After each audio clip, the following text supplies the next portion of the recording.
The 1990s saw a rise in the first person shooter genre back when they were called Doom clones, and while you technically could apply it to most games, I don't feel it was all that fair an assumption on all of them, and such was definitely the case for Star Wars Dark Forces, which of course was the first ever FPS set in the Star Wars saga. The story of the game focuses on then newcomer to the Star Wars saga, Kyle Katarn, a former Imperial officer who left the Empire to work as a mercenary for the Rebel Alliance. After being tasked with finding the Death Star plans and Luke Skywalker destroying the superweapon soon after, the Empire dispatches its new threat, the Dark Trooper, leaving Mon Mothma to call for Katarn once again on the condition that Kyle works with his longtime partner, Jan Ors. Unlike Doom, where the story was super simple and an excuse to send a soldier into hell itself, or Duke Nukem 3D where aliens invade and hold attractive women hostage,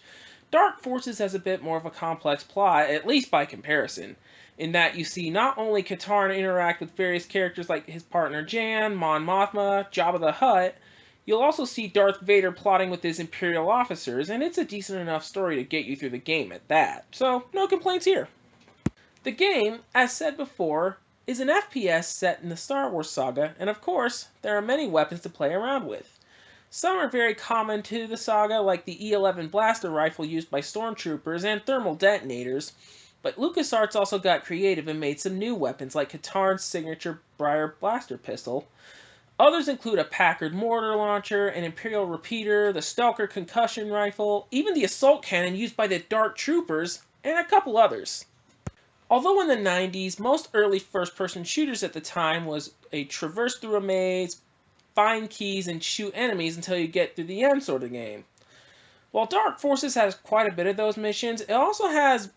one of the earliest examples of having more objectives prior to the release of GoldenEye, which is shown by even the first mission of the game in where you have to acquire the Death Star plans for the Rebel Alliance before going back to your ship.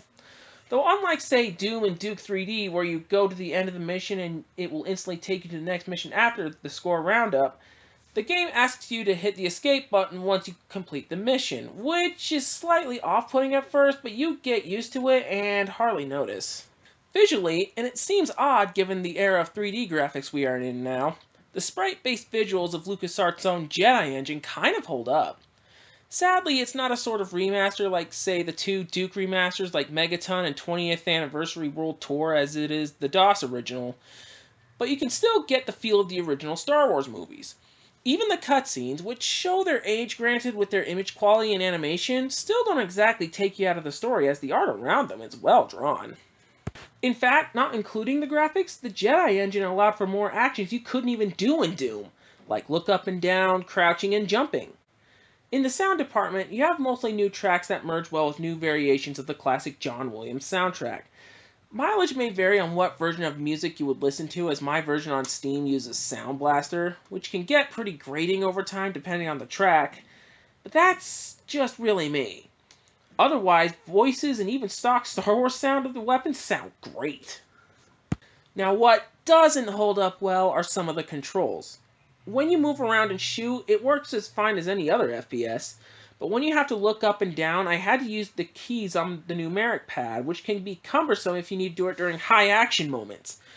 But thankfully, you don't need to do it often. That said, modern gamers who play FPS with a mouse could be thrown off, given this is one of the earlier first-person shooters to allow looking in a higher or lower angle. Overall, though, Star Wars Dark Forces is still a great classic first-person shooter on the PC and a great Star Wars game, period. Slight control quirks with looking up and down aside, it still plays great after all these years, and it's still satisfying blasting Imperial trash to the ground. I rate it an 8 out of 10.